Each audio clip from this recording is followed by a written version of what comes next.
What if the sweetest offering could awaken the most dangerous love? A golden drop falls in slow motion, exploding into flowers when it touches the ground. Imagine being mocked for your simplicity, ridiculed for your gentle heart, only to discover that within your humble gift lies the power to unite kingdoms and awaken a love so fierce it could either save the world or destroy it. Tonight, we follow Lyra, a girl who offers honey while carrying the soul of the moon itself, destined to face an alpha king whose heart has been frozen for a century. But when ancient prophecies collide with impossible choices, will their love be salvation, or the final curse that dooms them all? If you're ready to feel every heartbeat, every betrayal, every impossible kiss that rewrites destiny itself, hit subscribe and let the honey-sweet tragedy begin. Lyra walks between the stalls with hesitant steps, her fingers clutching the small honey pot against her chest like a shield. Her faded linen dress and bare feet mark her as one of the forgotten ones, those who live on the edges of civilization. But there's something in her amber eyes that gleams with an unsettling inner light, as if she harbors secrets that even she doesn't understand. "Courage, Lyra," she whispers to herself. "It's just honey. It's just survival." The sweet aroma emanating from the pot seems to dance in the air, more intense than any perfume, carrying an inexplicable nostalgia that makes passers-by pause for a second before continuing their paths. Gareth the baker, a corpulent man with hands always dirty with flour, looks up when she approaches his counter. His face contorts into an expression of disdain he reserves for the undesirables. "Honey?" he growls, his voice cutting through the air like a dull blade. "You think honey pays for real bread, girl? That's not currency, that's a child's fantasy." The crowd around begins to form, drawn to the spectacle of humiliation. Lyra feels her cheeks burn, but keeps her voice steady. "This honey is different, sir. It heals wounds, soothes nightmares. It's worth much more than any coin." The baker explodes into cruel laughter that echoes off the marketplace stones, and soon other voices join the chorus of mockery. "Pathetic! Magic honey, she says!" shouts a woman in fine clothes. "Go back to your hole in the forest!" The words cut deeper than any blade, but it's when Gareth spits on the ground at her feet that something inside Lyra breaks. A solitary tear slides down her face, falling onto the honey that spilled from the pot when her hands trembled. The impact is instantaneous and impossible. Where the golden drop touches the earth, small wildflowers sprout between the stones, their petals glowing with an ethereal light. The marketplace falls into deafening silence, all eyes fixed on the small miracle at the girl's feet. Lyra steps back, terrified of her own nature. I didn't know that." But before she can finish the sentence, a distant howl echoes through the mountains, a sound that hasn't been heard for 100 years. Primitive, wild, charged with power and recognition. In the shadows of a stone column, a hooded figure watches everything with eyes that glow like embers. His scarred hands clench into fists as he whispers, "The Golden Luna, finally." The man disappears among the crowds like smoke, but leaves behind the scent of pine and distant rain. Lyra feels a shiver run down her spine, as if something ancestral had awakened in response to her power. She gathers the broken pot shards with trembling hands, each fragment cutting her palms and staining the honey with drops of blood that make the surrounding flowers bloom even more intensely. "What's happening to me?" she murmurs to the bees that begin to circle around her, as if protecting her from something she cannot yet see. Darius awakens like a storm, every muscle contracting simultaneously, a roar tearing from his throat as centuries of nightmares dissipate all at once. His body, once perfect, now bears the scars of 1,000 battles that never fully healed. Dark hair like midnight falls over broad shoulders, and his eyes are a silver tempest that has seen too many empires fall. The scent, impossible, he murmurs, his voice hoarse after decades of silence. The aroma of sacred honey invades his senses like a long-lost memory, awakening something he had buried so deeply he believed it was dead forever. His hands tremble, not from weakness, but from an ancient power rediscovering its own limits. The memories hit him like waves breaking against rocks. A golden-haired girl whispering promises of eternal love, the taste of bitter betrayal on his tongue, the sound of bones breaking when his fury consumed all reason. He had become a monster for love, and then a ghost from remorse. Ilara, no, this is impossible. She's been dead for 1,000 years. I killed her with my own hands. But the honey carries the same essence, the same purity that once healed his heart, before he shattered it.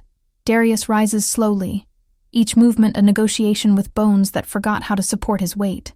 The crystal mirror on the wall reflects a stranger, still powerful, still lethal, but now carrying the weight of every life he took, every heart he broke. The transformation happens involuntarily, bones cracking and reconfiguring, muscles expanding as his human form yields to the creature he truly is.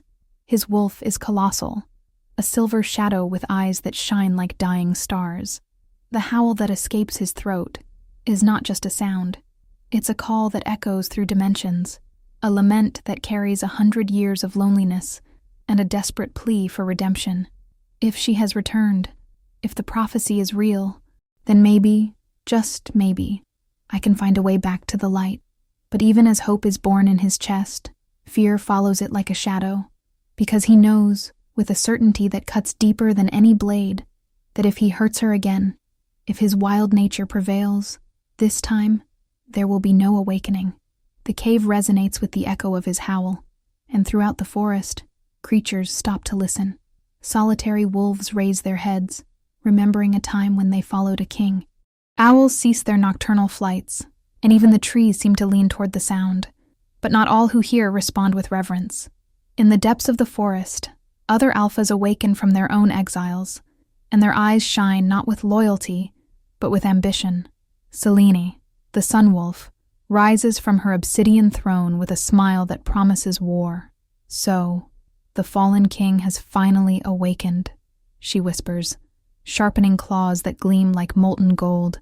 Perfect. It's time to settle old scores. Lyra runs through trails her feet know by heart, tears drying on her cheeks while the weight of humiliation still burns in her chest. But there's something different now.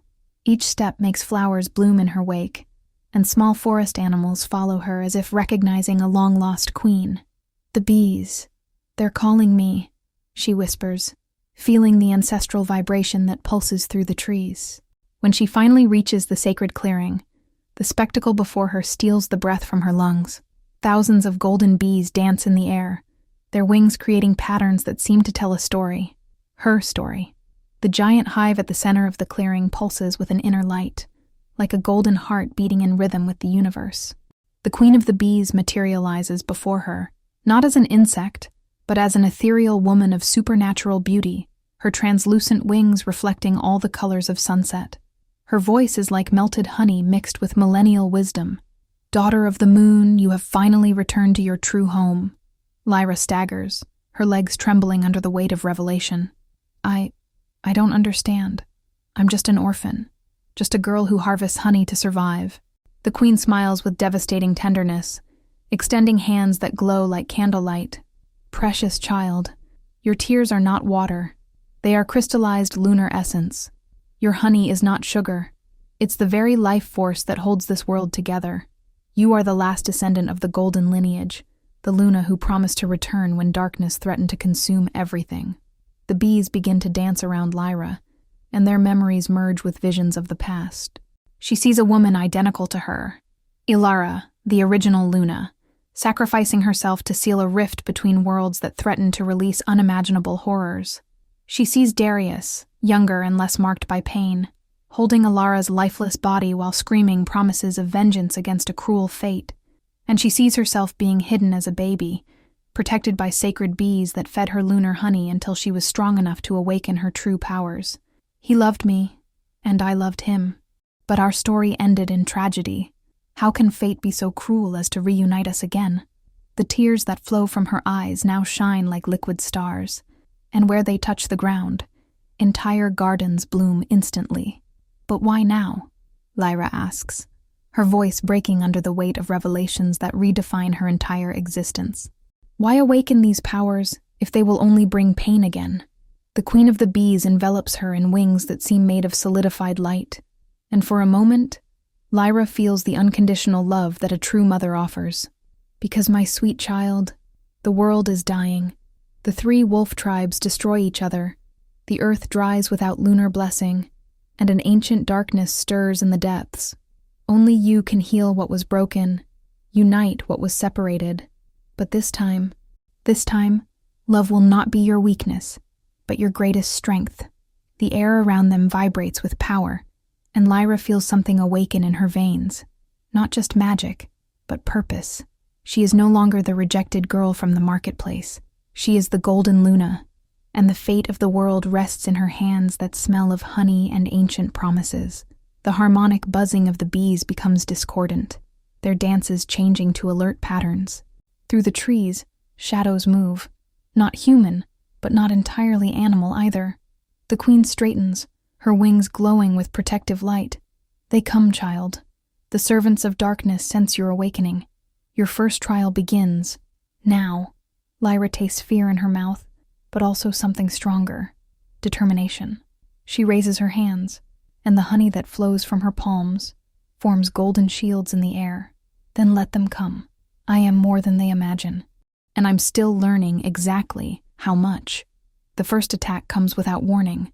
A creature leaps from the trees with supernatural speed, claws extended toward Lyra's heart. By pure instinct, she raises her hands, and the honey flowing from her palms crystallizes in the air, forming a golden barrier that makes the creature ricochet with a howl of pain. The touch of sacred honey burns its corrupted essence like acid, leaving smoking marks on its shadow flesh. I did it. I really did it, Lyra whispers, amazed and terrified by her own power. But there's no time for contemplation. More creatures emerge from the darkness, their movements coordinated as if they shared a single mind. The queen of the bees shouts orders in an ancient tongue, and her daughters form a living wall around Lyra, their stings releasing pure light that makes the shadows retreat. Lyra discovers she can mold honey like divine clay, now shields that deflect attacks, now spears that pierce darkness, now nets that trap enemies in golden webs. Each drop of her blood that mixes with honey exponentially amplifies her power, but also drains her human strength.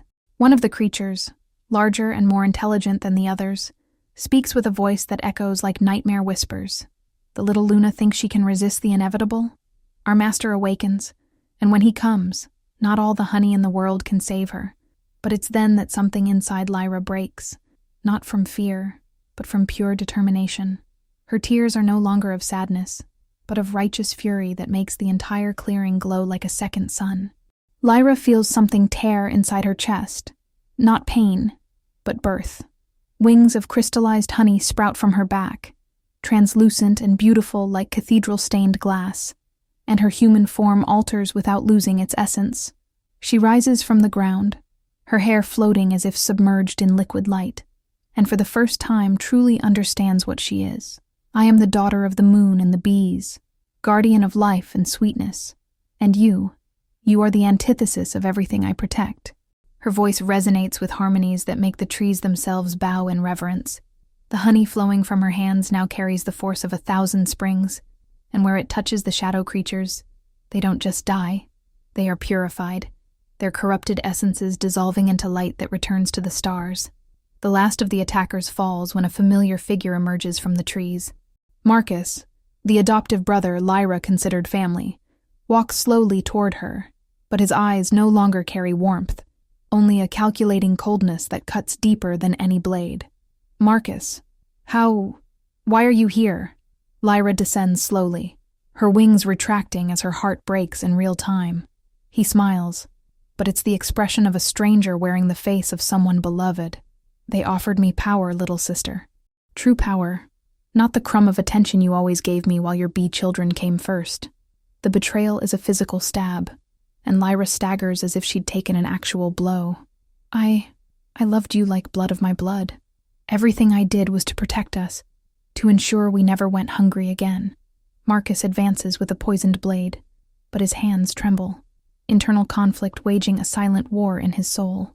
They promised you would be safe if I brought you willingly. They promised they only wanted to study your powers, not destroy you. Lyra sees the truth in his eyes. He realized too late that he was used, that their promises were lies designed to manipulate his jealousy and insecurity. When the blade cuts his own chest instead of hers, when Marcus chooses death before completing the betrayal, His final whispered words break something fundamental in Lyra. He said, you could never love someone like me, someone ordinary. I wanted to prove him wrong, but forgive me, Luna. Forgive me for not being strong enough to resist the darkness in my own heart. Her tears, now literally liquid silver, touch Marcus's body, and for the first time, Lyra consciously chooses how to use her power. She resurrects him, but purifies the corruption from his soul, giving him a second chance at a life free from the shadow that consumed him. Darius feels Lyra's power like a symphony in his bones. Each note of her magic resonates through the connection that not even death could completely break. He moves through the forest like liquid shadow, his human form alternating with the lupine as conflicting emotions dominate his self-control. She's real, she's back. But what if I destroy her again? The fear consuming him isn't for the enemies they might face, but for himself, for the beast that still lives in his heart, fed by centuries of guilt and self-loathing. When he finally reaches the devastated clearing, when his eyes fix on the ethereal figure hovering between light and shadow, time simply stops. Lyra turns slowly, and when their eyes meet, the entire universe redefines itself. It's as if all the pieces of a cosmic puzzle fit together simultaneously. Darius's face is new and familiar at the same time. Harder, marked by suffering she doesn't remember causing, but still carrying the eyes that haunted her sweetest dreams and darkest nightmares. You, she whispers, and the word carries the weight of 1,000 lives. I knew you before I knew my own name. I loved you before I knew what love was, and I feared you before I understood what fear was. Her wings materialize involuntarily, an instinctive response to his presence, not to flee, but to protect herself from the intensity of emotions threatening to consume her. The honey flowing from her hands now glows with silver tones, echoing the color of his eyes. Darius approaches with the caution of someone who has already broken the most precious thing and fears repeating the mistake. Ilara, no, you're Lyra now. A new life, a new chance.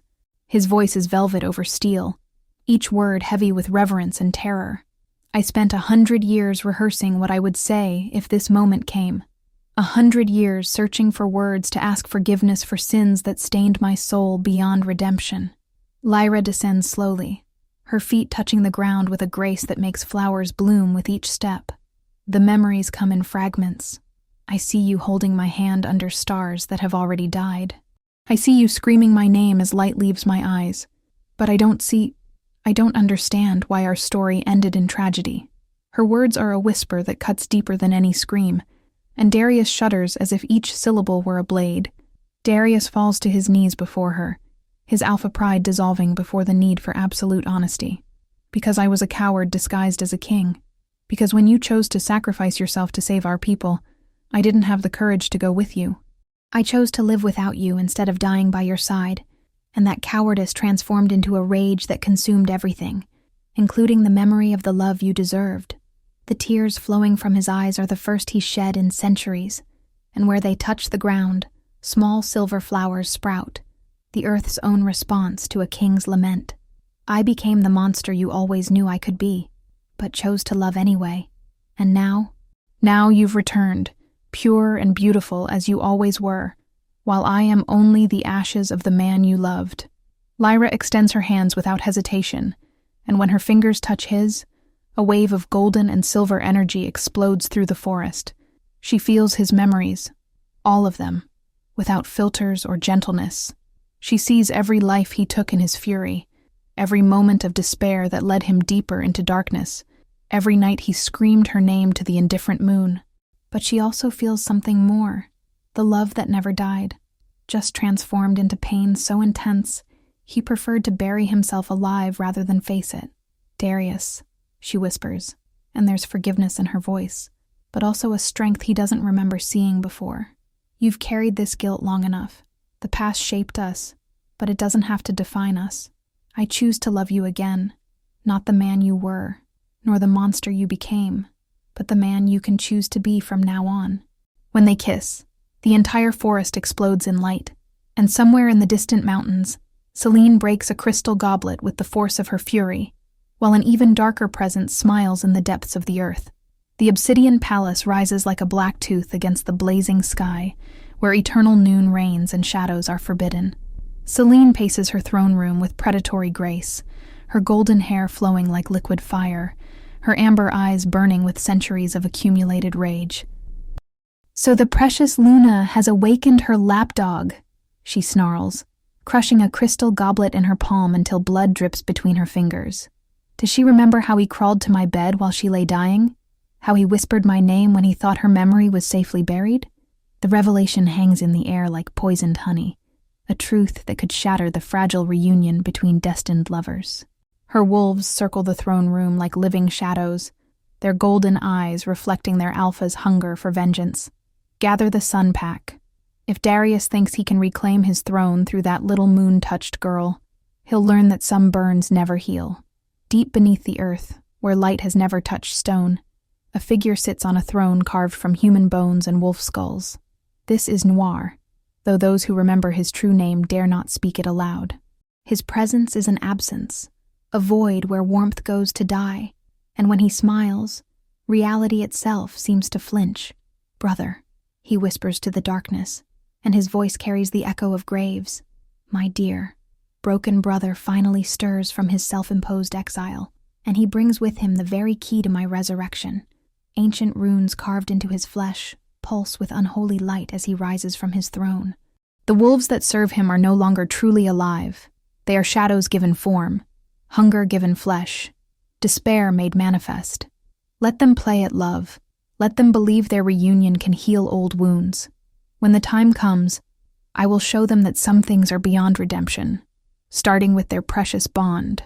The lovers stand in the heart of the forest, still reeling from their reunion, when the very air around them begins to change. 3 distinct scents assault their senses: burning gold from the south, frozen void from the north, and their own silver honey sanctuary trembling between extremes. Lyra's newly awakened senses detect the movement of massive forces across the landscape. "The other alphas," she whispers, her voice tight with dawning understanding. "They felt our power surge. They're mobilizing their packs." Darius's expression hardens into the mask of a king, but his hand remains gentle on her cheek. "Selene and him. I'd hoped he was truly dead, but some curses are too persistent to die cleanly. The weight of unspoken history settles between them like a third presence. There's so much you don't remember yet, my love. So much I need to tell you about what I've done, what they've done, what we've all become in your absence." As if summoned by their conversation, the ancient stones of the forest begin to glow with carved runes that have slumbered for millennia. The Queen of the Bees materializes beside them, her ethereal form more translucent than before, as if speaking this truth will cost her dearly. The prophecy of 3 moons was never about just you, child. It spoke of a choice that would determine the fate of all wolfkind: unity under the golden Luna, or eternal war until nothing remains but ash and shadow. Her wings flutter with agitation as she continues, but the prophecy also warned of a price.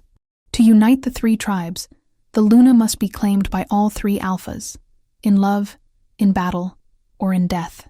And if she chooses wrongly, if she shows favoritism to one over the others, the rejected will turn to shadow and consume everything. Lyra staggers under the weight of cosmic responsibility, her honey wings trembling as the implications crash over her. "You're saying I have to...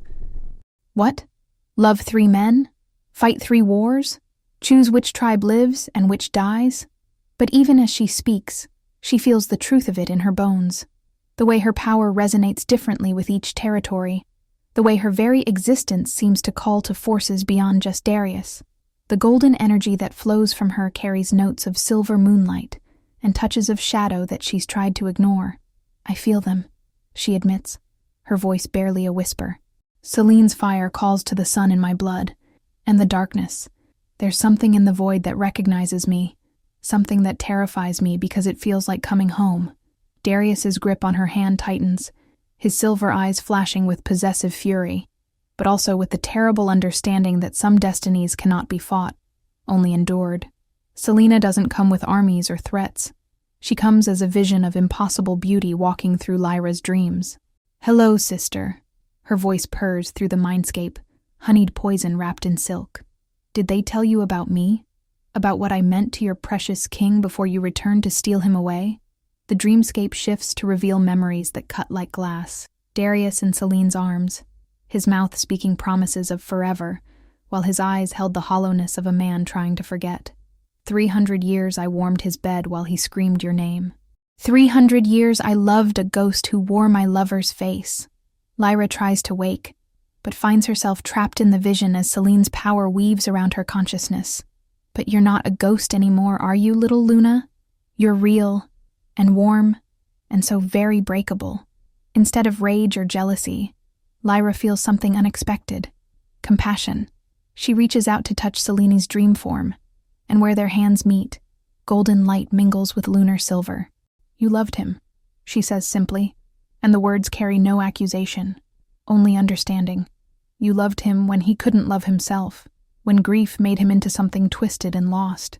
Thank you for that. Thank you for keeping him alive until I could return. The sincerity in her voice makes Selene stumble backward, her carefully constructed seduction crumbling before genuine gratitude. You're not supposed to. How dare you thank me for loving what was yours? But Lyra's smile is radiant with newfound wisdom. Love isn't ownership, sister. Love is choosing to nurture what's precious, even when it can't be fully yours. You kept his heart beating when mine was silent. That makes you family, not enemy. Celene's composure finally cracks, revealing the raw wound beneath centuries of perfect control. Family? She laughs bitterly, but tears of liquid gold stream down her perfect cheeks. You want to know about family, little sister? You want to know why I can never let you have him completely? The dreamscape shifts again, revealing a truth buried so deep that speaking it feels like tearing out her own heart, because you're not the only Luna he loved and lost. I was Luna, too, Luna of the Sun Tribe, destined for my own alpha, my own great love. But that alpha fell to Darius's blade in the war that followed your death. So yes, I took your mate to my bed, but not just for love, for revenge. Every kiss was a theft, every night was war by other means. My people are dying, Lyra. Without a true Luna to anchor our power, we burn ourselves out like candles in a hurricane. My wolves age in months instead of decades, their fire consuming them from within. Celene's dream form begins to flicker, her control slipping as desperation bleeds through.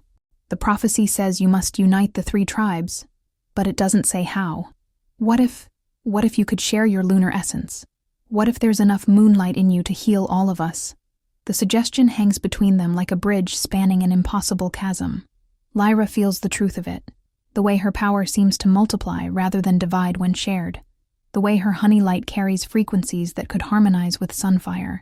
You're asking me to bind myself to your tribe as well as Darius's, to become Luna to 3 packs simultaneously.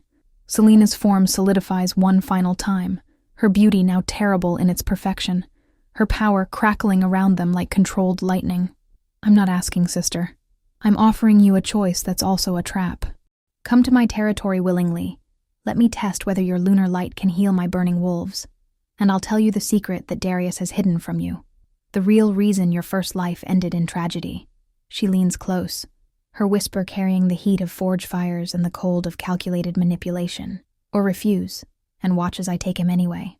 Not through seduction this time, but through the one bond that trumps even destined love, the pack debt he owes me for keeping him sane during his darkest century.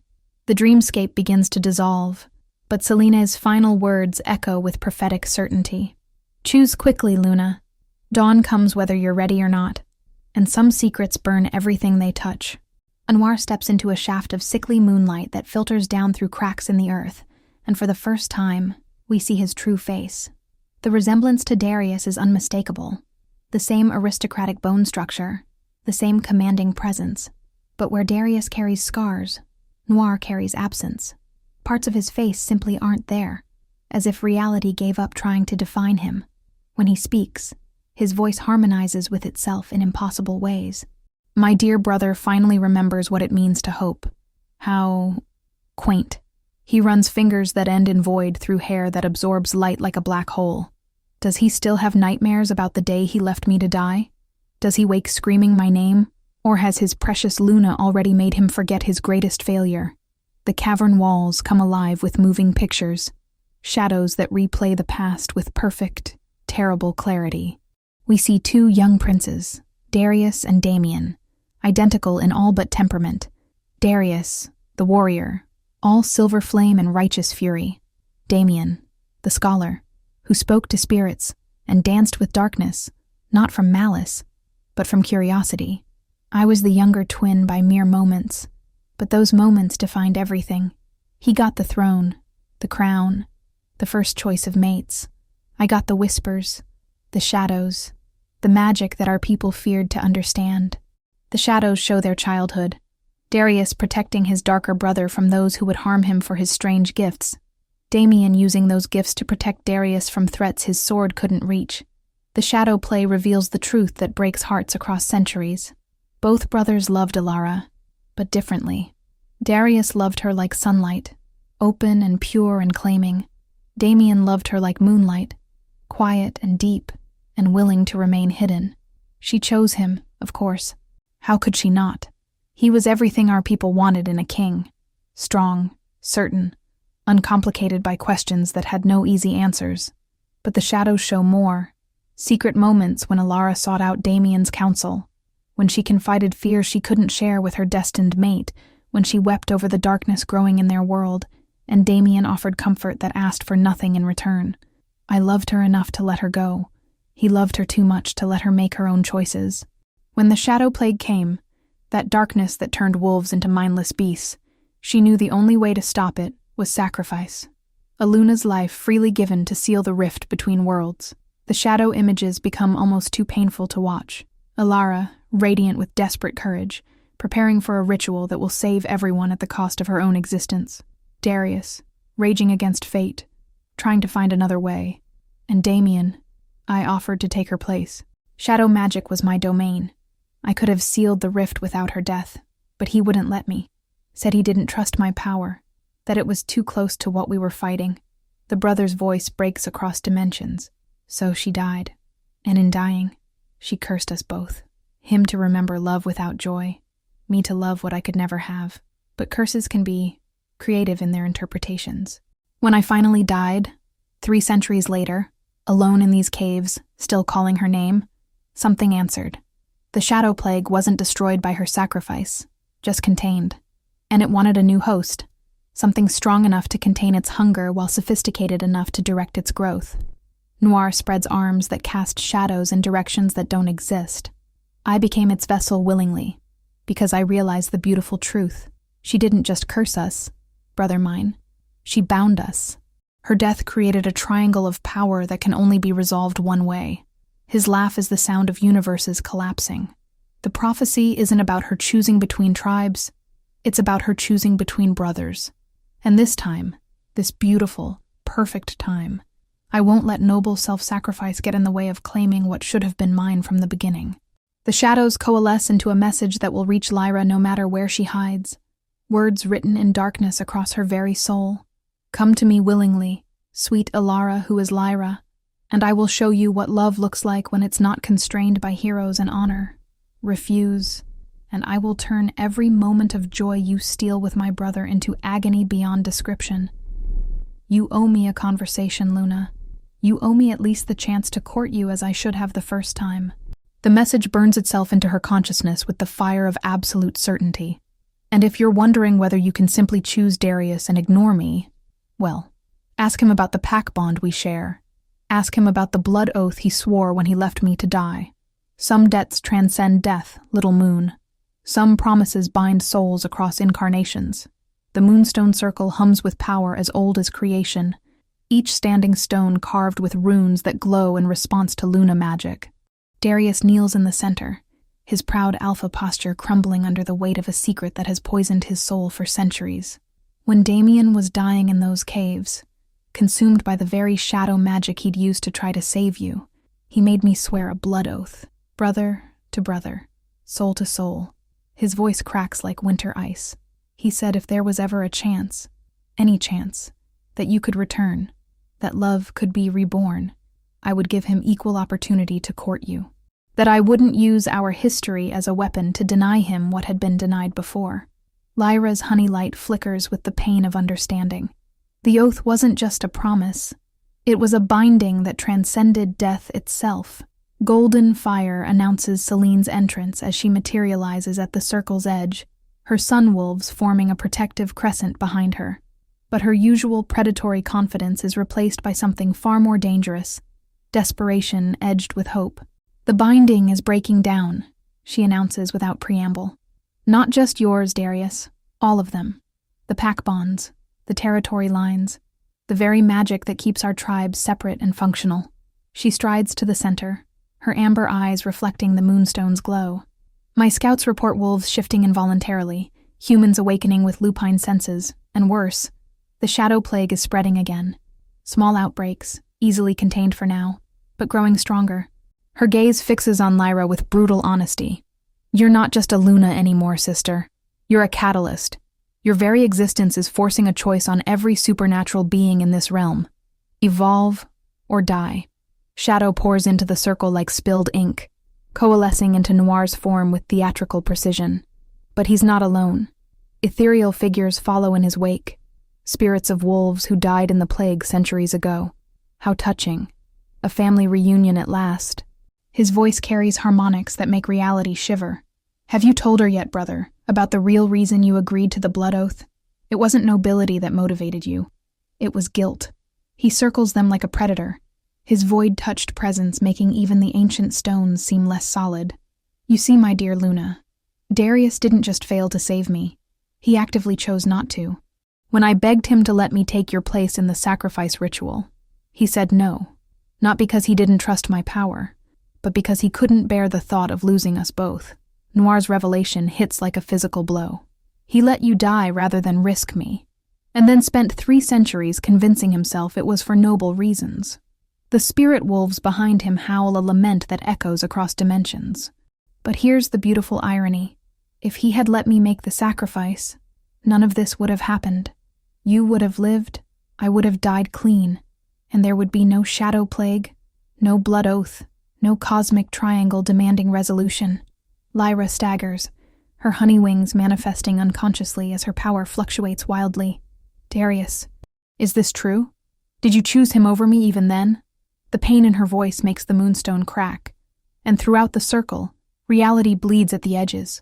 The 3 alphas stand at equal points around the circle, and Lyra realizes with crystal clarity that this moment will define not just their relationship, but the fate of every supernatural being in their world. "The prophecy isn't about romantic love," she says, her voice gaining strength as understanding dawns. "It's about the kind of love that can hold contradictions without breaking. Darius, you loved me enough to let me sacrifice myself, then tortured yourself for not stopping me. Damien, you loved me enough to offer yourself in my place, then transformed your grief into something dark, but devoted.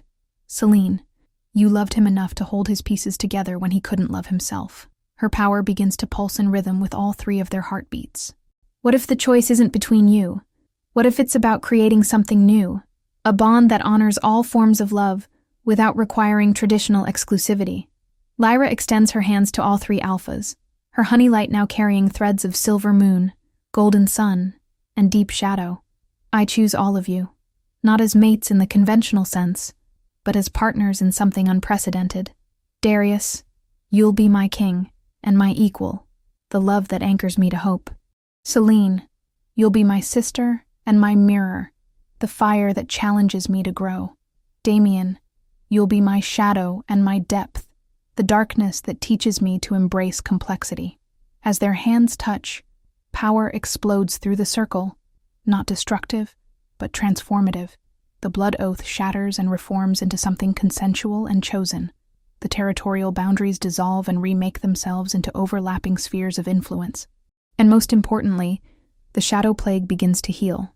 Its corruption transformed into useful shadow magic under Damien's renewed control. His silver moon wolves are the first to feel the change, their rigid hierarchy suddenly fluid as pack bonds expand to include concepts of chosen family beyond blood and traditional mating. Marcus, newly resurrected and purified, becomes their spokesperson as they gather in the ancient pine grove. "Alpha King," he says, his voice still carrying the memory of redemption. The pack feels expanded. We're still yours, but we're also becoming something more. Luna Lyra's power calls to parts of us we didn't know existed. Some of the older wolves struggle with the change. Centuries of tradition don't dissolve easily, but the younger generation embraces the evolution with enthusiasm. It's not betrayal, a young she-wolf declares, her eyes now swirling with traces of gold and shadow alongside their natural silver. It's completion. Their eternal fire, once threatening to burn them out, now finds balance through Lyra's cooling lunar essence. But with balance comes complexity. They must learn to value restraint alongside passion, patience alongside immediacy. Our flames no longer consume us, Selene reports, her own amber eyes now flecked with silver stars. But neither do they burn with the simple purity we've always known. Some of my wolves mourn the loss of that beautiful, destructive simplicity. Yet as they speak, her lieutenant, a proud warrior who had been aging rapidly from fireburn, transforms before their eyes, his prematurely gray fur returning to lustrous gold as decades of damage heals. Perhaps, he suggests with wonder, we were never meant to be pure. Perhaps we were meant to be whole. No longer driven by hunger and despair, they begin to remember who they were before the plague. Consciousness returns to those who had been mere shadows, and with it, choice. Some choose to remain in Damien's service, finding purpose in protecting the balance between light and dark. Others choose to return to the world above, carrying shadow magic as a gift rather than a curse. My army becomes my family, Damien muses, his void-touched features gaining definition as Lyra's light anchors him to reality. I had forgotten the difference. I had forgotten that true power comes from willing service, not desperate compulsion. Standing at the center of the expanding magic, Lyra feels herself changing on a fundamental level. Her consciousness extends across all three territories simultaneously, allowing her to experience the hopes and fears of thousands of wolves as their world reshapes itself around her power. I'm becoming something new, she whispers to her three alphas, her voice harmonizing with itself in frequencies that touch soul as well as ear. Not just Luna of the Moon, but Luna of integration. Every choice affects the whole now. Every emotion ripples across all our people. Her honey light no longer flows from her hands alone. It emanates from her very being, creating a field that enhances and balances the power of others, rather than overwhelming it. But their moment of triumph is shattered when the very air around the moonstone circle begins to tear. Through the rips in reality, something vast and ancient stirs, a presence that predates the wolf tribes, predates even the original Luna magic. Impressive! A voice speaks from everywhere and nowhere, carrying the weight of cosmic authority. You've solved the puzzle of unity admirably, but you've forgotten one crucial element of the prophecy. The presence materializes as a figure of pure starlight, the cosmic Luna, the original source from which all earthly Luna magic flows. Her beauty is terrible in its perfection, her power so vast that reality bends around her like light around a black hole. The prophecy required unity, yes, but it also required sacrifice, and none of you have truly sacrificed anything. You've simply expanded to accommodate your desires. True unity requires the surrender of self for the greater good. The original Ilara understood this when she gave her life to seal the plague. But you, her reincarnation, have found a way to have everything you want without paying the price that cosmic balance demands. The cosmic Luna's attention fixes on Lyra with the weight of stellar collapse. So here is your final choice, little moon child. Maintain your unprecedented four-way bond and watch as the magical balance of your entire realm collapses under the weight of too much power concentrated in too few hands. Or choose true sacrifice. Bind yourself permanently to the cosmic pattern, becoming pure Luna essence that will regulate all supernatural power forever, but losing your individual identity and your ability to love in human terms. The silence that follows is deafening, broken only by the sound of reality itself holding its breath. Without hesitation, Darius steps forward, his silver eyes blazing with the fury of a king who has already lost everything once. Take me instead. His voice carries the absolute authority of someone willing to trade his existence for another's happiness. I've lived with the consequences of choosing wrong before. Let me make the right choice now. He turns to Lyra, his expression tender despite the cosmic forces arrayed against them. You gave me redemption I didn't deserve. You loved me back from the edge of becoming a monster. If my sacrifice can keep you whole and save our realm, then my life finally has meaning beyond the pain I've caused. The cosmic Luna regards him with something that might be amusement, if it weren't so terrifyingly vast. Noble Alpha King. But cosmic balance doesn't accept substitutions. The power flows through her, not you. Your death would be meaningless gesture, not meaningful sacrifice. Wait. Celine's voice cuts through the cosmic tension with the precision of a blade finding its target. Her amber eyes now burn with more than just fire. They burn with the light of sudden understanding. The prophecy. We've been interpreting it wrong from the beginning. She strides to the center of the circle, her golden power intertwining with Lyra's honey light in patterns that make the ancient stones sing. It never said the Luna had to sacrifice herself. It said true unity requires the surrender of self for the greater good. But what if self doesn't mean individual identity? What if it means the illusion of separation itself? Her words crackle with possibility as she extends her hands to both Lyra and the cosmic Luna. You're not asking her to become pure essence. You're asking her to remember what she already is, not separate from cosmic Luna, but an expression of it. From the edge of the circle, where shadow meets starlight, Damien's voice adds a harmony that makes the revelation complete. Sister Celine speaks truth wrapped in fire, but let me add the darkness that makes her light visible. His form solidifies as he speaks, becoming more real than he's been since his transformation. The original Elara didn't sacrifice her individual self to become something else. She remembered her true nature as a fragment of cosmic consciousness experiencing mortality. The sacrifice was giving up the illusion that she was separate from the source. His eyes, now clear silver instead of void-touched black, fix on Lyra with devastating clarity. You're not being asked to stop being yourself, beloved. You're being asked to remember that yourself was always bigger than the human form you wear. The truth hits Lyra like a wave of liquid starlight, and suddenly she understands not just with her mind, but with every cell of her being. I'm not becoming the cosmic Luna, she breathes, her voice now harmonizing with frequencies that existed before the first star was born. I'm remembering that I always was. Elara, Lyra, they were just names for the same eternal consciousness choosing to experience love and loss and growth through mortal form. Her honey light begins to expand, but instead of overwhelming her human identity, it encompasses it, makes it part of something infinitely larger. The sacrifice isn't my individual self. It's the fear that individual love is somehow less than cosmic duty. The choice isn't between being human or divine. It's about being both, fully and simultaneously. As understanding dawns, Lyra's form begins to shift, not losing her humanity, but revealing the divinity that was always present. Her honey wings expand to encompass the entire circle, but they're not physical anymore. They're made of pure love given form. Her three alphas feel the change, as their bonds with her deepen beyond anything possible in purely mortal relationships, yet paradoxically become more human as well. I choose all of it, she declares, her voice now speaking for both individual Lyra and cosmic Luna simultaneously. I choose to be the bridge between mortal and divine, to show that love doesn't diminish when it expands. It multiplies.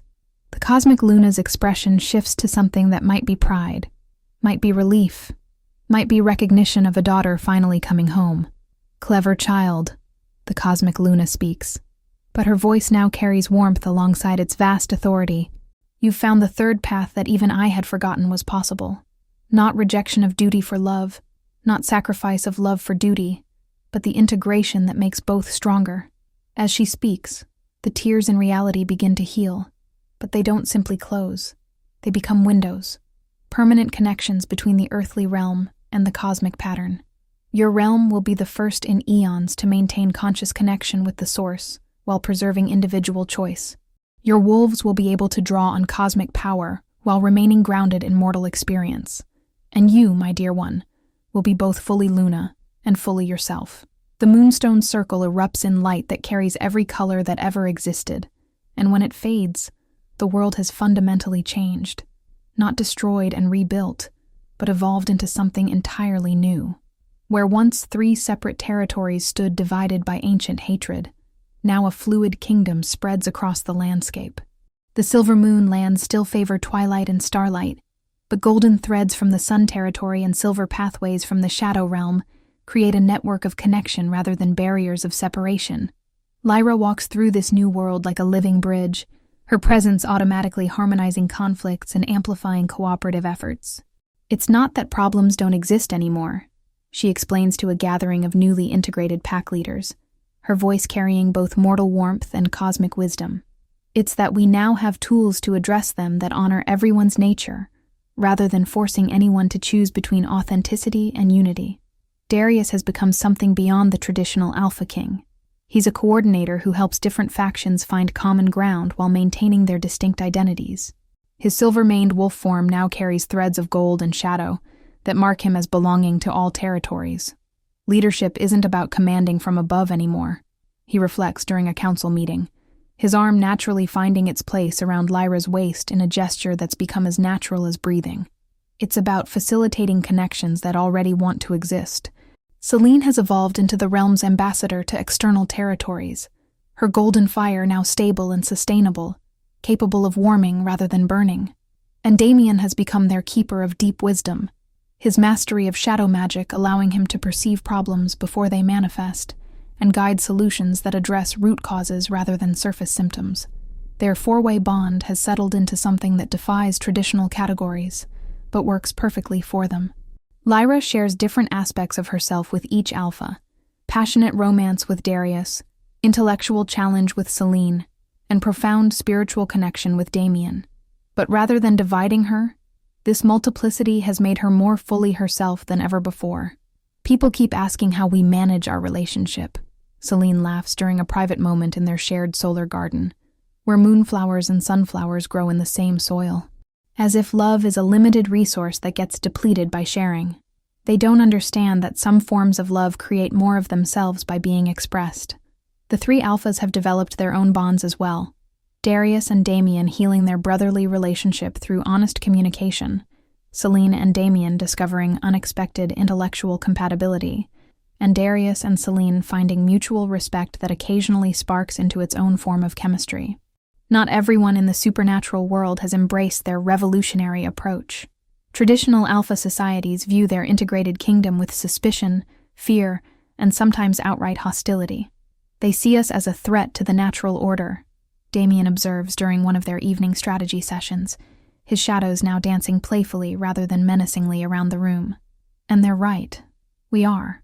We're proving that their natural order was actually an artificial limitation. Scout reports indicate that several neighboring territories are forming an alliance specifically to contain or destroy their dangerous experiment in supernatural socialism. But rather than responding with force, the quartet has chosen a different path. They send diplomatic missions that demonstrate rather than argue, offering aid without strings attached, and healing without demands for conversion. The most profound change isn't political or magical. It's personal. Marcus, fully healed from his corruption, has become a symbol of redemption that inspires others who feel lost or compromised. The Queen of the Bees has established permanent residence in their capital city, her hive serving as a living reminder that cooperation can be more powerful than competition. Former enemies regularly arrive seeking asylum, drawn by stories of a place where past mistakes don't define future possibilities. But there's one mystery that even their combined wisdom hasn't solved. Random individuals throughout their realm have begun manifesting Luna-like abilities, small scale, but growing stronger. It's as if your transformation is awakening something dormant in the general population, the Cosmic Luna explains during one of her increasingly frequent visits. The bridge you've become isn't just connecting mortal and divine, it's creating pathways for others to access their own hidden potentials. In the quiet hour before dawn, the four lovers often gather on their shared balcony to watch the sunrise paint their kingdom in ever-changing colors.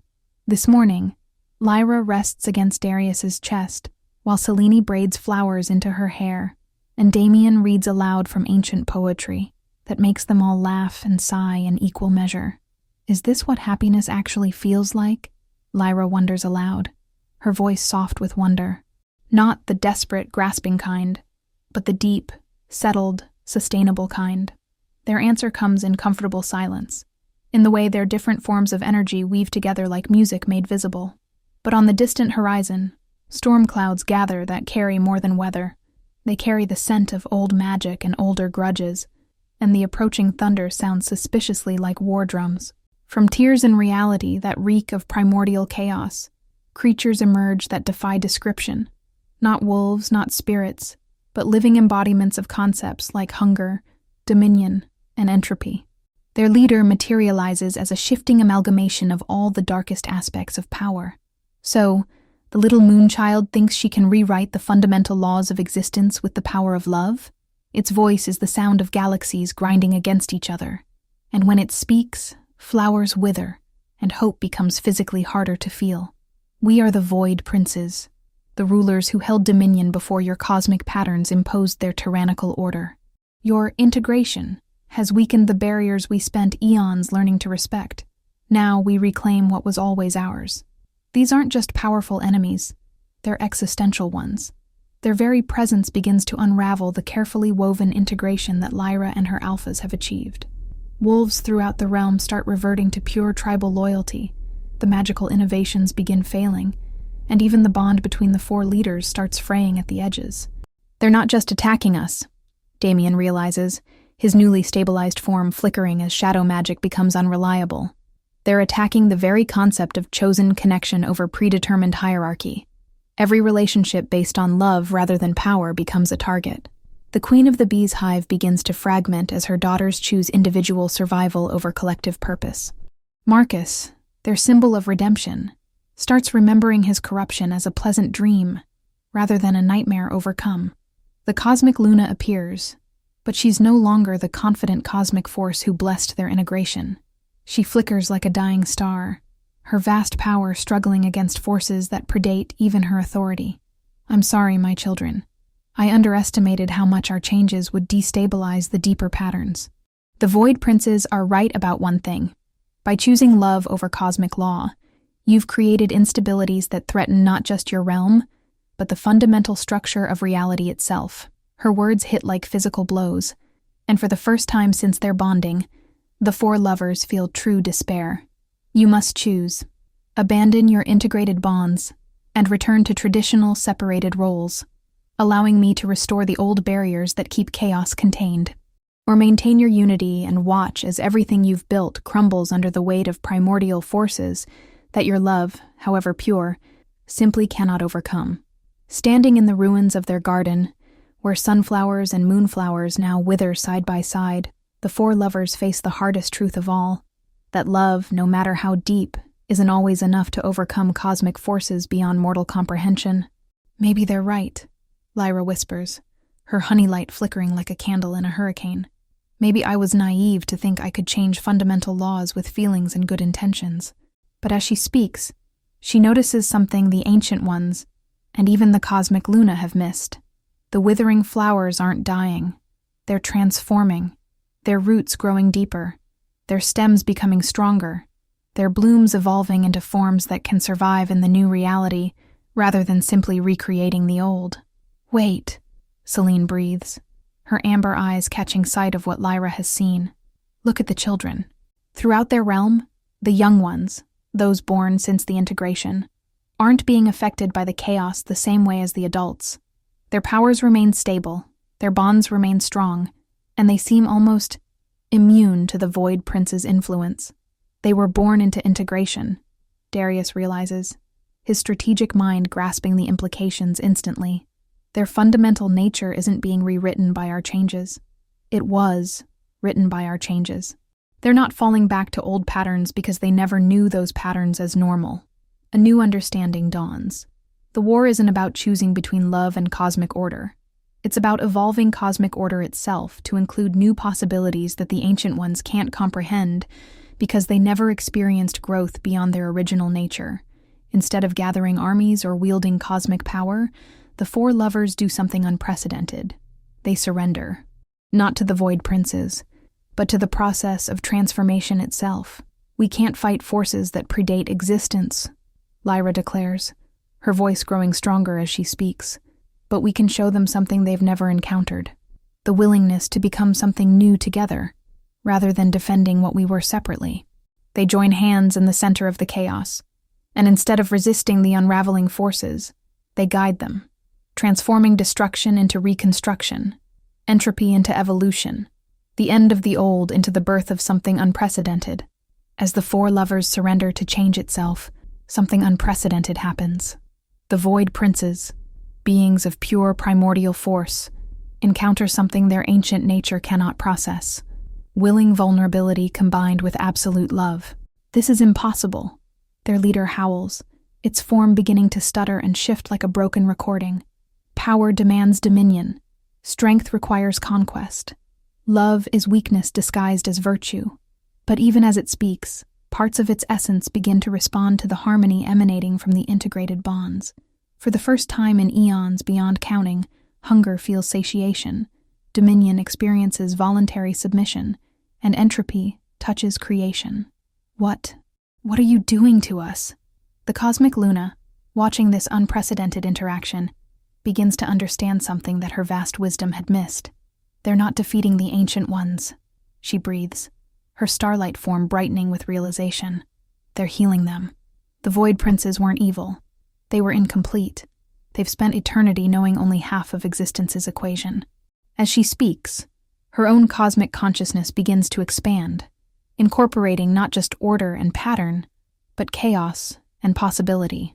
I thought my role was to maintain balance through separation. But what if true balance comes through integration of opposites rather than their eternal opposition? Throughout the realm, the integrated children respond to the cosmic upheaval not with fear, but with instinctive understanding. They begin to sing, not words, but harmonies that their hybrid nature can perceive and their evolved consciousness can express. The song reaches the Void Princes like nothing ever has, offering them something they never knew they craved: the possibility of growth beyond their original nature. We don't have to remain what we were made to be, the youngest child explains to the most ancient being in existence, her voice carrying the weight of profound innocence. We can choose to become what we want to be, together. Standing at the center of transforming reality, Lyra finally understands the true scope of what they've been building.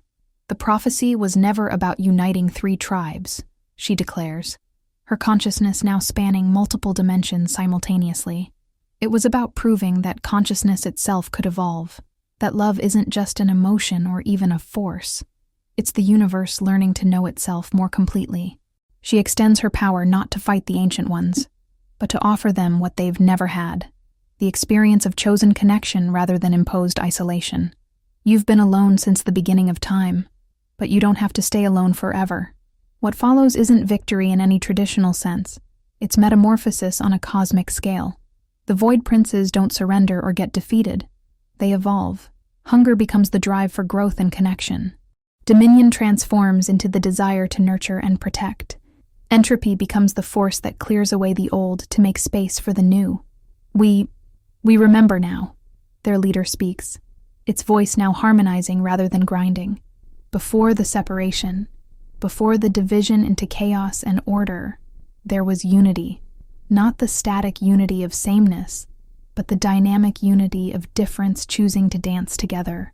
The Ancient Ones and the cosmic Luna begin to work together, their combined power creating something entirely new, a reality where consciousness can continuously evolve while maintaining stability, where love can transform fundamental laws without destroying necessary boundaries. As the cosmic transformation completes itself, the 4 lovers find themselves in a world that's familiar, yet wondrously different. Their kingdom still exists, but it's no longer unique. Throughout the universe, other beings are discovering similar integrations. Other impossible loves are bridging ancient divides. Other communities are choosing cooperation over domination. We didn't just save our world, Darius marvels, his perception now extending far beyond their original realm. We helped universe itself remember how to grow. Celine laughs with pure joy as she watches stars being born that pulse with the rhythm of integrated consciousness. Damien smiles as shadows and light dance together without conflict. And Lyra simply loves, her nature now serving as a permanent bridge between what was and what's becoming. The entire realm gathers to celebrate not just the anniversary of their love, but the first anniversary of reality's conscious evolution. The marketplace where Lyra was once humiliated now hosts a festival where every form of offering is honored. Honey and bread, songs and silence, laughter and tears, shadow and light. Gareth the baker, his heart transformed by experiencing integrated consciousness, presents Lyra with a loaf of bread made from flour milled with stardust, his eyes bright with tears of joy rather than cruelty. "Your Honor, Luna Lyra," he says with genuine reverence, "will you accept this bread in trade for the wisdom you've brought to all of us?"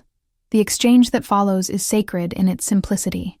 Honey for bread, but also healing for pain, forgiveness for regret, love for love. Darius stands before the assembled crowd not as a king demanding submission, but as a facilitator celebrating community. A year ago, I was a monster disguised as a ruler, frozen in my own guilt and rage. Today, I'm simply a man who learned that love isn't possession. It's liberation. Not just liberation of the beloved, but liberation of love itself from the prison of traditional expectations. Celine, radiant in her evolved role as interdimensional ambassador, shares her own transformation. "I thought love was conquest, that the heart was a territory to be claimed and defended. Now I understand that the heart is an ecosystem, capable of supporting multiple relationships without diminishing any of them. My love for Lyra doesn't reduce my love for my pack. My growing affection for Damien doesn't dilute my passion for Darius. It all enriches everything else." And Damien, no longer the shadow prince but the keeper of depth, speaks last. "I learned that darkness isn't the opposite of light. It's the canvas that makes light visible. Every relationship needs shadow and depth to balance its brightness. We're not trying to eliminate complexity. We're learning to dance with it. I used to think that being special meant being chosen for a unique destiny that separated me from others." Lyra shares, her voice carrying to every corner of the celebration through the honey light that now flows freely throughout their realm. "But I've learned that true specialness comes from helping others discover their own unique forms of magic. Every person who finds the courage to love beyond traditional boundaries, every community that chooses integration over separation, every being who dares to become more than they were made to be, they're all continuing the work we started. We weren't the end of a prophecy. We were the beginning of an evolution. Representatives from dozens of other realms have come to learn about integrated consciousness, but they bring news that not every part of the universe is embracing the changes. There are entire galaxies organizing resistance, reports an ethereal being whose form shifts between states of matter. They call themselves the Purest Coalition, and they believe that conscious evolution is a contamination that must be contained before it spreads beyond reversal. Rather than being discouraged, the four lovers exchange glances full of excitement and determination. They've learned that opposition often signals the places where growth is most needed, where hearts are most ready to transform, if approached with the right combination of patience and courage. As the celebration reaches its crescendo, the four lovers slip away to their private garden where moonflowers and sunflowers now grow in perfect harmony, their roots intertwined beneath the soil while their blooms reach toward different but compatible forms of light. "Do you ever miss the simplicity of traditional love?" Celine asks with a smile that says she already knows the answer. "Sometimes," Lyra admits. "But then I remember that simple was never really an option for any of us. We were always meant to be complicated. The question was whether we'd be complicated and miserable, or complicated and magnificent." Darius pulls them all close, his embrace encompassing the family they've chosen and created. "To complications that lead to joy rather than suffering," he toasts with cups of honey wine that sparkles with stardust. "To love that grows by sharing rather than diminishing by division. And to the adventure of spending eternity discovering what we're capable of becoming together. The final moments, eternal love meeting infinite possibility, as the stars wheel overhead in patterns that now pulse with conscious intention. The four lovers dance to music only they can hear, the harmony of hearts that have learned to beat in symphony while maintaining their individual rhythms. Their love has become more than relationship.